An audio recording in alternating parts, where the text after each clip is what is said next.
नमो तस्स भगवतो अरहतो सम्मा सम्बुद्धस्स।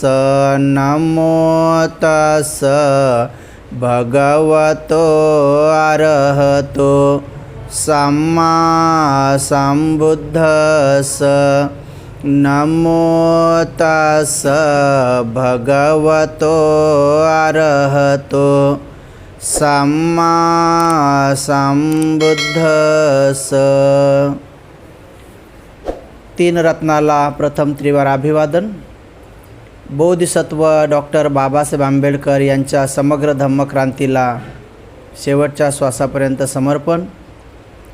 अनंत पुण्याचे भागीदार श्रद्धेय वेगळ्या वेगळ्या कुळातून आलेले सर्व कुलपुत्र, जे की आज तथागतांचे बुद्धपुत्र झाले आहात, 10 दिवसासाठी अंशकालीन श्रामणेर, आणि सर्व या 10 दिवसाच्या कालावधीमध्ये अल्पोपहार, भोजन, फलाहार आणि सर्व प्रकारचं दान देणारे दानदाते, दानदात्या, उपासक, उपासिका, बालक आणि बालिकांनो, आज आपण तथागत सम्यक संबुद्धाचे काशाय वस्त्र अंगावर परिधान केले आहे।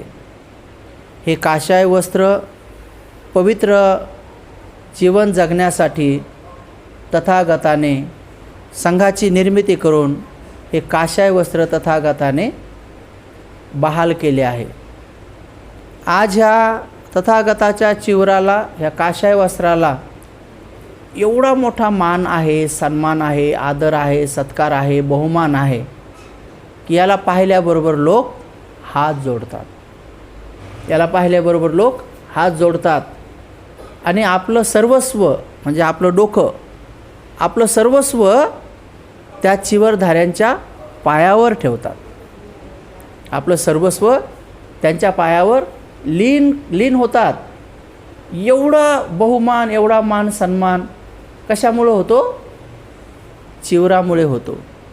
आपल्या अंगावर जर चिवर नसेल तर कोणी गुडघ्यावर बसून आपल्याला म्हणेल का की भोजन करा म्हणून? घरी आई वडील किंवा जिथं कुठं आपण भोजनाला जातो तर 3 वेळेस गुडघ्यावर बसून वंदन करून कोणी भोजन करा म्हणतं का? नाही म्हणत। तर केवळ आपला मान सन्मान, आदर सत्कार कशामुळे होतो? या चिवरामुळे होतो। हे चिवरामध्ये एवढी पवित्रता आहे। ह्या चिवरामुळेच आपल्याला आज सन्मान, आदर, सत्कार जो मिळत आहे तो तथागताच्या चिवरामुळे मिळत आहे। आणि तथागताला बोधिज्ञान प्राप्त होऊन किती वर्ष झाले? 2600 वर्ष झाले। 2600 वर्षापूर्वी तथागतांनी बुद्धत्व प्राप्त केल्यानंतर भिक्खू संघाची निर्मिती केली आहे। तेव्हापासून तर आजपर्यंत तेवढाच मान सन्मान, आदर, सत्कार भिक्खू संघाचा होत आहे। लोकांना दिसण्यासाठी केवळ आपले बाह्य 2 गुण दिसत आहेत। आपल्यामधले केवळ 2च गुण दिसत आहेत, त्यावरून लोक आपली पूजा करत आहेत। फक्त आपल्यातले 2च गुण दिसत आहेत। आपल्याला लोक भंते, भिक्षू कशामुळे म्हणत आहेत? कारण आपलं हे मुंडन केलेलं आहे आणि अंगावर चिवर आहे। ह्या 2च गोष्टी आपल्या दिसतात, तेवढ्यामुळे लोक आपल्याला वंदन करत आहे।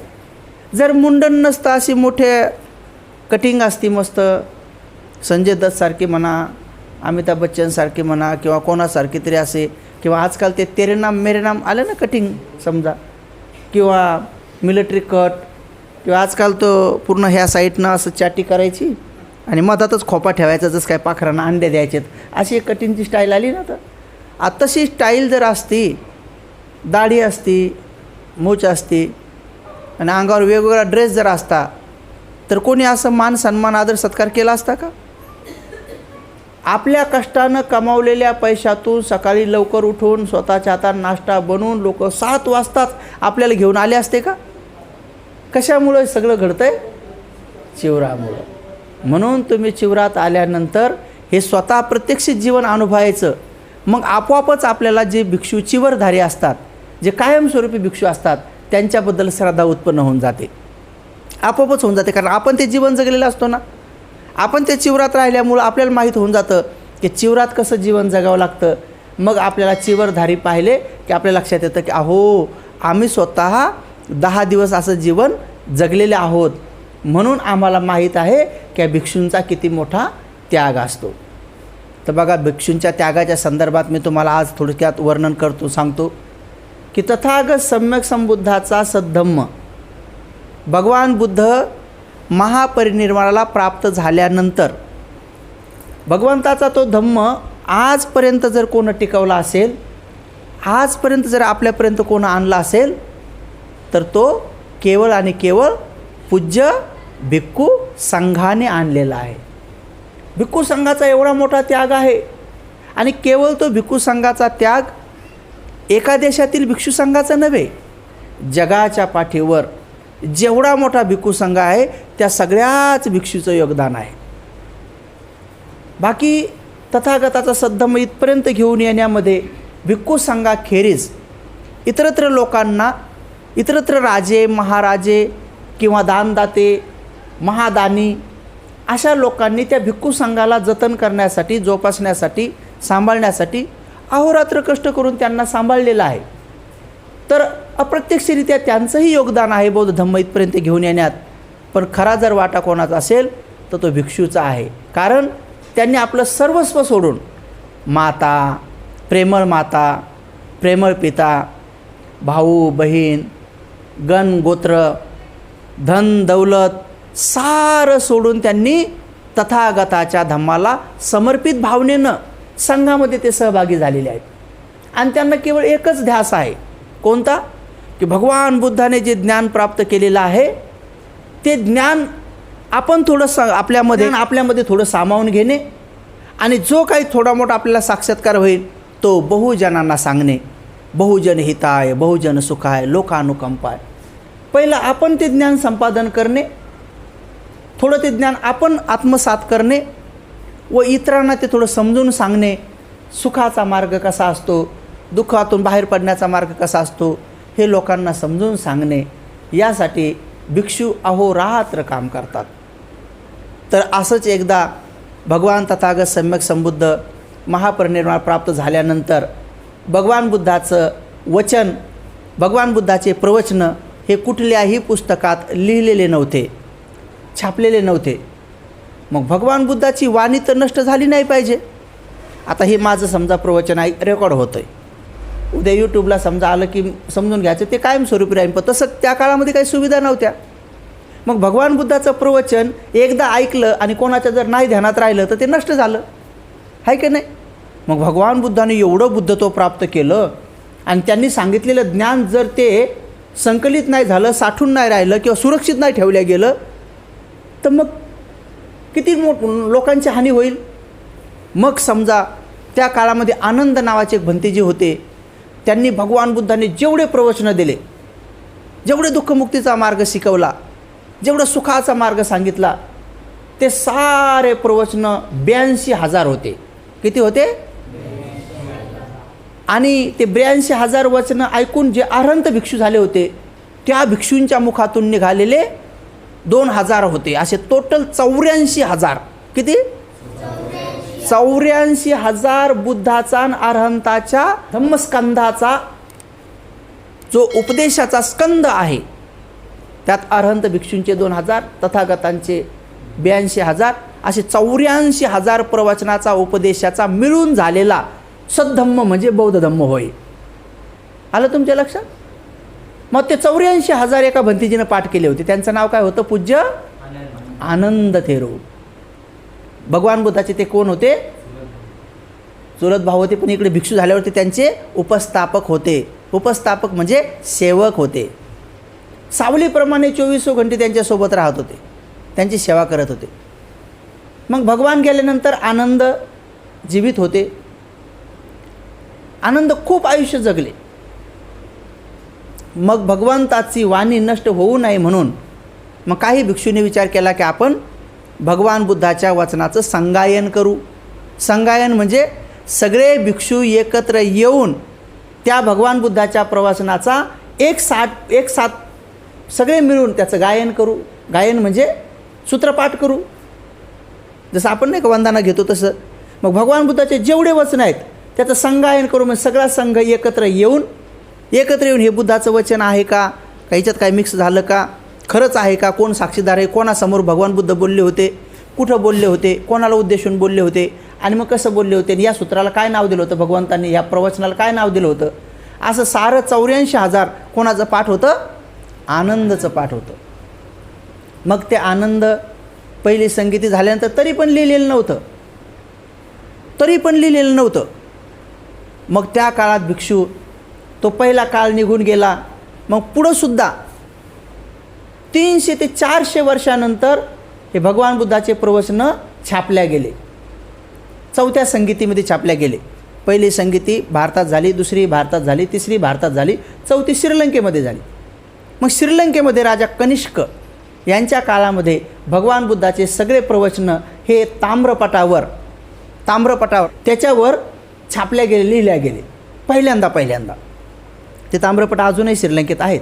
मी जेव्हा टूर घेऊन जातो तेव्हा लोकांना दाखवतो की हे पहिलं त्रिपिटक आहे. मग ते छापले गेले. पण त्याच्या अगोदर कंठस्थ करण्याची परंपरा होती. कशी? कंठस्थ म्हणजे पाठ करण्याची परंपरा होती. आता विचार करा, तुमच्या अजून एखादी गाठा पाठ झाली का? नाही झाली. त्या काळात 84,000 काही भिक्षूंनी पाठ केल्या होत्या. किती श्रद्धा असेल त्यांची बुद्धावर. मग आनंदाच्या नंतर दुसरा काळ आला, दुसरी एक वेळ आली, आणि त्या काळातसुद्धा भिक्षू लोकांनी अशाच भगवान बुद्धाच्या कोणी 100, कोणी 200, कोणी 1000, कोणी 10,000, कोणी 20,000, कोणी 50,000 अशा गाथा पाठ करून ठेवल्या होत्या, असे प्रवचन पाठ करून ठेवले होते. आणि त्या भिक्षूचं एकच काम होतं की जंगलात राहणे, गावात भिक्षा मागायला येणे, भिक्षा मागून झाल्यानंतर जंगलात जाऊन ध्यान करून भगवान बुद्धाच्या वचनाचं संगायन करणे, कंठस्थ करणे, ज्याचं पाठ असेल त्यानं दुसऱ्याला शिकवणे. असंच एकदा खूप मोठा दुष्काळ पडला. आणि त्या दुष्काळामध्ये जे भिक्षूंना भोजन वाढत होते ते उपासक लोकच उपाशी राहू लागले. जे भिक्षूंना भिक्षा वाढत होते ते लोकच उपाशी राहू लागले. मग त्या लोकांना असा प्रश्न पडला की आपण जरी उपाशी राहून मेलो तरीही आपले हे आर्य म्हणजे हे भिक्षू, हे पवित्र भंतेजी, हे उपाशी राहिले नाही पाहिजेत. कारण आपण मेलो तरी होऊन काय होईल, आपल्या एका कुळाचं नुकसान होईल. पण भंतेजी जर मरण पावले तर बुद्ध वचनाचं नुकसान होईल. येणाऱ्या पिढीला बुद्धाचं वचन मिळणार नाही, ज्ञान मिळणार नाही. म्हणजे पिढ्यानपिढ्या दुःखात जातील आणि अंधकार पसरेल, अविद्या पसरेल आणि लोकांची खूप हानी होईल, लोक दुर्गतीला जातील. म्हणून ते उपासक लोक काय करायचे की नाही आपण उपाशी राहिले चालते, पण भिक्षूंना भिक्षा वाढायची.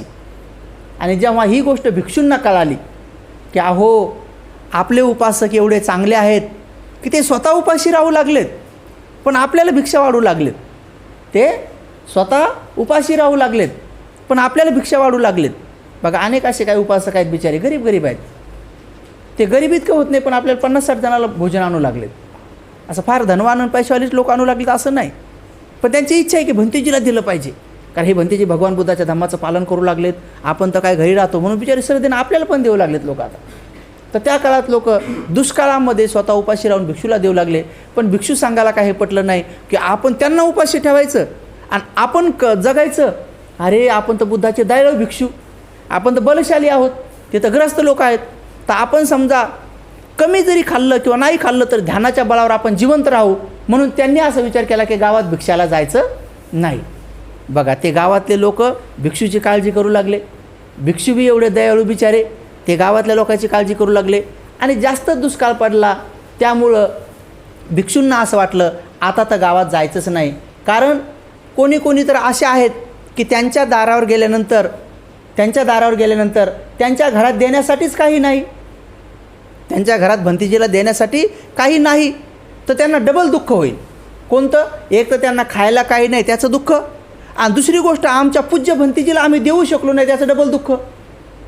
म्हणून त्यांनी असा विचार केला की आपण आता काय भिक्षाला जायचं नाही आणि लोकांना डबल दुःख काय द्यायचं नाही. मग जगायचं तर कसं जगायचं? मग काही भिक्षू म्हणे ठीक आहे आपल्याला काय मृत्यूचं काय भय नाही. पण काही म्हातारे भिक्षू म्हटले असं नाही, आपण जगलं पाहिजे. आपण जगलं पाहिजे. तर आपण जगलं म्हणजे काय, आपल्या लेकरं बाळं नाहीत, आपले काही घरदारं नाहीत, आपली काही प्रॉपर्टी नाही, आपली काही शेतीबाडी नाही, आपले काही सोनं नाणं नाही, किंवा आपली काही पदप्रतिष्ठा नाही की आपण त्याच्यासाठी जगलं पाहिजे. मग भिक्षूचं जगणं कशासाठी असतं? भिक्षूला देखील जगावं वाटतं. एखाद्या माणसाला बायकोसाठी जागा वाटतं, तर बायकोला नवऱ्यासाठी जागा वाटतं, तर भावाला भावासाठी जागा वाटतं, तर भावाला बहिणीसाठी जागा वाटतं, तर कोणाला मामासाठी जागा वाटतं, तर मामाला भाषेसाठी जागा वाटतं, तर कोणाला आपल्या आपल्या लेकरा बाळासाठी जागा वाटतं, तर कोणाला प्रियशीसाठी जागा वाटतं, तर कोणाला प्रियकरासाठी जागा वाटतं, तर कोणाला धनसंपत्तीसाठी जागा वाटतं, तर कोणाला पदप्रतिष्ठेसाठी जागा वाटतं. जगण्याचे अनेक अनेक प्रकार आहेत. पण भिक्षूला का जागा वाटतं? तर भिक्षूला केवळ एवढ्यासाठी जागा वाटतं, कारण मी जर मेलो तर भगवान बुद्धाचं जे ज्ञान माझ्यात आहे ते माझ्याबरोबर निघून जाईल, मग ते नष्ट होऊन जाईल. मग एवढा मोठा भगवंताने त्याग करून 4 असंख्य 1 लाख कल्प पारमिता पूर्ण करून हे बुद्धत्व प्राप्त केलं. मग ते ज्ञानाचं काय होईल? ते जर माझ्याबरोबर नष्ट झालं तर मग कसं होईल? म्हणून तो भिक्षू विचार करायचा की मी मरण्याच्या अगोदर हे ज्ञान मी दुसऱ्याला देईल आणि मग मेलो तर काय हरकत नाही, पण ज्ञान जतन केलं पाहिजे. त्या भिक्षूने एकच ध्यास होता की बुद्धाचं वचन नष्ट नाही झालं पाहिजे, बुद्धाचं वचन टिकलं पाहिजे, बुद्धाचं वचन हे नष्ट नाही झालं पाहिजे, ते सुरक्षित राहिलं पाहिजे. आणि सुरक्षित राहण्यासाठी त्या काळामध्ये काही पुस्तकं नव्हते, त्या काळात काही रेकॉर्डिंग नव्हती. मग सुरक्षित कसं करायचं?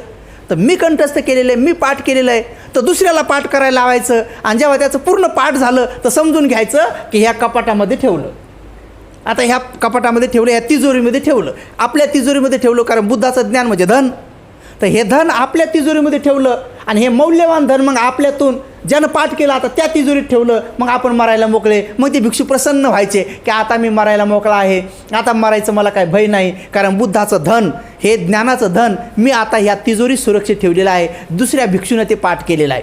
किती श्रद्धा त्या भिक्षूची बुद्ध वचनावर बघा, किती श्रद्धा होती त्यांची. मग असंच एकदा काय झालं की एक भंतेजी असे होते की ते वृद्ध होते, आणि ते असे वृद्ध होते की ते जास्तीत जास्त 8 दिवसच उपाशी राहू जगू शकत होते. जास्तीत जास्त किती? 8 दिवस ते उपाशी जगू शकत होते. मग त्यांनी विचार केला की अरे मी जर आता लवकर मेलो तर माझं जे पाठांतर आहे ते कोणाचंच नाही, तर माझ्याबरोबर मी बुद्धाचं वचन घेऊन गेलो तर महापाप होईल, अंधकार होईल. म्हणून त्यांनी तुरंत तरुण भिक्षूंना बोलवलं. ए तरुण भिक्षूंनो इकडे या म्हणे. मग त्यांनी भगवान बुद्धाचे गुण वर्णन केले की 4 असंख्य 1 लाख कल्प पारमिता या बोधिसत्वांनी पूर्ण केल्या. जसं आपल्या बाबासाहेबांनी किती कष्ट उचलले. बाबासाहेबाचा गंगाधर मेला, राजरत्न मेला, रमेश मेला, इंदुमती मेली, रमाबाई मेली. बाबासाहेबाला किती हालापेष्ट झाल्या, बाबासाहेबाला शुगर झाला, बाबासाहेबाला चालता येत नव्हतं. बाबासाहेब कधी कधी एकच ब्रेडचा तुकडा खाऊन दिवस दिवस उपाशी राहायचे. खूप भूक लागली की पोट असं बांधून घ्यायचे, पोट बांधून घ्यायचे. बाबासाहेबाला कधी कधी खूप त्रास झाला, वेळेवर कधी कधी पुस्तकं भेटले नाही, पण तरी बाबासाहेबाला अनेक लोकांनी विरोध केला. अनेक लोकांनी बाबासाहेबाला रक्ताचे पत्र पाठवले, आम्ही तुमचे खून करू, असं करू, तसं करू. पण बाबासाहेब डगमगले नाही. सगळ्या बहुजनाच्या हितासाठी त्या महापुरुषांनी ऊन, वारा, थंडी, पाऊस किंवा लोकांचे अपशब्द, लोकांचा विरोधकांचा विरोध, या कुठल्याही गोष्टीला न जुमानता त्या महापुरुषांनी आपल्यासाठी शिक्षणाचे दरवाजे खुले केले, आपले गावं खुले केले, नवे कपडे घालण्याचा अधिकार खुले केले. त्यानंतर मान सन्मान, आदर सत्कार, घरं बनवण्याचा अधिकार सुरू केला. संविधानामध्ये आपल्याला सारे अधिकार मिळवून दिले. बघा, एका बोधिसत्वाचं एकच जीवन आपण पाहिलं आहे. तर आपले गौतम बुद्ध असे किती जन्म, त्यांनी अनेक जन्म त्यांनी अशाच बाबासाहेबासारख्याच एक एक पारमिता 10 पारमिता पूर्ण करण्यासाठी त्यांना किती लागले? 4 असंख्य 1 लाख कल्प लागले. आता कल्प म्हणजे माहिती आहे का केवढा कल्प असतो? तर कल्प म्हणजे एक असा 10 किलोमीटरचा खड्डा खोदायचा, आडवा, लांबा आणि खोल, आणि तिच्यामध्ये मोहरी टाकायच्या, मोहरी सरसो, आणि 100 वर्षानंतर एक सरसो काढायची. आणि जेव्हा त्या सगळ्या सरसो त्या मोहरी संपतील तेव्हा एक कल्प संपतो. बघा, एवढे जन्म घ्यावं लागतं, एवढे. आणि ते एकच झालं. असे किती? 4 असंख्य 1 लाख कल्प, तितक्या दिवसपर्यंत त्यांना पारमिता पूर्ण करावं लागल्या. काय साधीसुधी गोष्ट आहे का हे बुद्धत्व प्राप्त करणं? म्हणजे एवढ्या जन्मात त्यांनी, ह्या जन्मात दान, त्या जन्मात शील, त्या जन्मात निष्क्रमण पारमिता, मग कधी सत्य पारमिता, मग शांती पारमिता, मग निष्क्रमण पारमिता, अशा वेगळ्या 10 पारमिता त्यांनी 3 अंगांनी पूर्ण केल्या. मग ते बुद्धत्व प्राप्त झालं. ते बुद्धत्व कसं नष्ट होऊ द्यावं म्हणून भिक्षूंना श्रद्धा उत्पन्न झाली धम्माबद्दल. भगवान गेले, पण भगवान बुद्ध ह्या धम्मामुळं झाले, तर धम्मच बुद्ध आहे सध्या, मग ह्यो धम्म नष्ट नाही होऊ द्यायला पाहिजे, म्हणून त्या भिक्षूंनी कंठस्थ करायचं ठरवलं. मग त्या भिक्षूने विचार केला, अरे आपण बी जगलो पाहिजे, मग जगायचं तर कसं जगायचं. मग त्यातल्या काही वृद्ध भिक्षूंनी आणि काही ज्ञानी भिक्षूंनी आपली एक युक्ती लढवली, डोकं चालवलं की आपण जगायचं, पण कसं जगायचं. मग त्या काळामध्ये 1200 भिक्षू सोबत राहायचे, कधी कधी 2-2 हजार असे अनेक भिक्षू सोबत राहायचे, एक राहत नव्हतं कोणी. मग त्यातले त्यांनी काय केलं, मग त्यांनी सांगितलं की तुम्ही 50 भिक्षूंनी जाऊन हौद बनवायचा, तुम्ही 50 भिक्षूंनी जाऊन पाणी आणायचं, तुम्ही 50 भिक्षूंनी जाऊन शेण जमा करायचं, आणि तुम्ही 50 भिक्षूंनी जाऊन काड्या जमा करायच्या, तुम्ही 50 भिक्षूंनी जाऊन चुली बनवायच्या. आणि असं सगळ्यांना काम वाटून दिलं. आणि मग त्यातल्या 50 भिक्षूंनी बिचाऱ्यांनी हौद बनवले. मग काही शेण आणायला गेले, काही काड्या आणायला गेले, काही पाणी आणून टाकलं.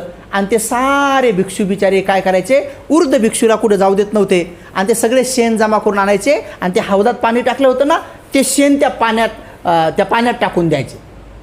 ते शेण त्या पाण्यात टाकून द्यायचे.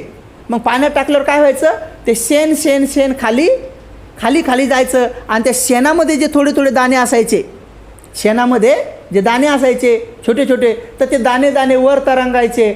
आणि ते बिचारे भिक्षू ते वर तरंगलेले दाणे असे बाजूला काढायचे, आणि मग स्वच्छ धुवायचे, आणि ते उकडून खायचे आणि जगले. समजलं तुम्हाला भिक्षूचा किती मोठा त्याग आहे. साधू म्हणा, मग साधू म्हणा. भिक्षूचा किती मोठा त्याग आहे. भिक्षूंना कशासाठी जगायचं होतं. त्यांना काय कोणाचं लग्न करायचं होतं का, पोरापोरीचं. त्यांच्या काय सुनेचा काही त्रास होता का. भिक्षूंना जगण्यासाठी काय त्यांच्या घरादारासाठी जगले का. नाही. कशासाठी जगले. अरे आपल्यात भगवान बुद्धाचं वचन आहे, हे अजून कुठं लिहिलेलं नाही, हे कुठं रेकॉर्ड नाही, आणि आपण मिळवतो आपल्याबरोबर जाईल. म्हणून त्या भिक्षूंना शेणातले ते छोटे छोटे बिचारे वर कण्या निघतात ना, त्या स्वच्छ धुवून उकडून त्या खाल्ल्या, आणि ते भिक्षू जगले. आणि मग काही भिक्षू तर त्याही पुऱ्यांना आणि त्याही वेळेवर मिळेना. मग एका वृद्ध भिक्षूने सांगितलं की आता मला बाजावर झोपवा, मी 8 दिवसानंतर जाणार आहे, तर 8 दिवसाच्या आत माझ्याकडे जेवढं ज्ञान आहे तेवढं लवकरात लवकर कोणीतरी या, आणि हे धन तुमच्या तिजोरीमध्ये ठेवा. तर असे 5-50 तरुण भिक्षू ते म्हणाले, भंते 8 दिवसात मरसान तर आम्ही 16 दिवसानंतर मरू, तर कमीत कमी 16 दिवसानं जरी आम्ही मेलो तर कमीत कमी बुद्धाचं वचन जास्त 8 दिवस तर जास्त टिकवू, पुढे जास्त 8 दिवस तर टिकेन बुद्धाचं वचन. बघा त्या भिक्षूची श्रद्धा किती. मेलो तर चालतंय, पण कमीत कमी 8 दिवस तर टिकन. आणि काय सांगावं, 8 दिवसात काही ना काहीतरी निर्णय लागल, राजा बिजा काहीतरी धान्य बिन्य पाठवण गरीबाकड, किंवा काहीतरी होईल, किंवा दुष्काळ बिस्काळावर काहीतरी मात होईल, काहीतरी येईल, असं त्यांना एक आशा होती. आणि म्हणून ते भिक्षू बिचारे पलंगावर झोपले, म्हातारे भंतेजी, आणि तरुण भिक्षू त्याच्या बाजूला बसले. आणि दिवस रात्र 1 मिनिटसुद्धा वाया नाही घालवला त्यांनी. 24 घंटे ते बिचारे असे हात जोडूनच बसले. तोंड नाही धुवायचं, आंघोळीला नाही जायचं, लग्न कशालाच नाही जायचं. किती श्रद्धा त्यांची. आणि बसून त्यांच्याजवळ कंठस्थ करायचे. ते भंतेजी एक एक वचन सांगायचे. आणि सांगता 8 दिवस पूर्ण झाले. ह्या सगळ्यांनी त्या भंतेजीला खुशीनं म्हटलं, भंते आता आमचं सगळं पाठ झालं. ते भंतेजी एवढे प्रसन्न झाले. अरे म्हणाले, आता मी बुद्ध वचन तुमच्यात ठेवलं. आणि त्या क्षणात त्या भंतेजीनं डोळे मिटले, आपला शेवटचा श्वास सोडला. ते भंतेजी मरण पावले. पण मरण्याच्या अगोदर त्यांनी बुद्ध वचन यांच्यामध्ये ठेवून गेले. याला म्हणतात भिक्षूंचा त्याग. एवढा मोठा त्याग. आणि मग त्या भंतेजींनी ते कंठस्थ केले. आणि तोपर्यंत राजाने खरंच नंतर मोठ्या प्रमाणामध्ये धनधान्य पाठवलं. आणि मग नंतर आज जो ग्रंथ आहेत अभिधम्म पिटकाचे, तर त्या भंतेजींनी बिचाऱ्यांनी आपलं मरणपित करलं. दुसऱ्या भिक्षूंना त्यांनी कंठस्थ केलं, म्हणून ते ग्रंथ आज आपल्यापर्यंत मिळाले. आपल्या बाबासाहेबाला वाचता आले, आपल्या बाबांना वाचले, म्हणून बुद्धांनी त्याचा धम्मग्रंथ लिहिला. जर त्या भिक्षूनं टिकून नसता ठेवला तर आपल्या बाबापर्यंत आले नसते. बाबासाहेबाला वाचण्यात नसते आले तर ते आपल्यापर्यंत आले नसते. आणि आपल्यापर्यंत आले नसते तर आपल्या मातापितांना कोणाला बौद्ध धम्माची दीक्षा घ्या, किंवा धम्म आचरण करा, किंवा शिका, अशी कोणालाही आजपर्यंत गोडी लागली नसती. आणि आपलं जीवन अंधकारमय असतं. जे की आज आपण सुख भोगत आहोत, हे सुख आपल्या जीवनात मिळालं नसतं. म्हणून त्या भिक्षूंचा एवढा मोठा त्याग आहे की त्यांनी उपाशी राहून का होत नाही, भगवान बुद्धाचा धम्म हा टिकवला. आणि मग पुढं कालांतरानंतर तो धम्म लिपिबद्ध झाला म्हणजे छापल्या गेला कनिष्क राजाच्या काळामध्ये. आणि तो असं करत करत त्रिपिटकाच्या रूपाने आपल्यापर्यंत पोचला. म्हणून धन्य आहेत ते पूज्य भंते की ज्यांनी मृत्यू पत्कारला, परंतु मात्र स्वतः बुद्ध वचन नष्ट होऊ दिलं नाही. तर अशा पूज्यनीय, अशा वंदनीय भंतेजीला आपण वंदन करूया, त्यांच्या त्यागाला वंदन करूया, त्यांच्या महात्यागाला वंदन करूया आणि तशा भिक्षूंना टिकवणाऱ्या सर्व उपासकांच्या प्रतीसुद्धा मैत्री भावना करूया. तर सर्व उपासक उपासिकांनी वर्तमान काळामध्ये सुद्धा जो अंशकालीन श्रामणेर संघ आहे यांचा अल्पोपहार असेल, भोजन असेल, फलाहार असेल, नाश्ता असेल किंवा वेगवेगळ्या प्रकारचं दान देऊन बुद्ध शासन आपण टिकवलं पाहिजे. बाबासाहेबाची धम्मक्रांतीची चळवळ गतिमान केली पाहिजे आणि आपलं जीवन पुण्यमय बनवलं पाहिजे. बुद्ध पौर्णिमेच्या अनुषंगाने झालेले सर्व अंशकालीन श्रामणेर तुम्ही चिरकालपर्यंत सुखी व्हा, तुमचे मातापिता सुखी होतील, तुमचे मातापिता ज्ञातिगण सुखी हो, आनंदी हो आणि सर्व दानदात्याचं मंगल हो. भवतु सबमंगलं, भवतु सबमंगलं, भवतु सबमंगलं.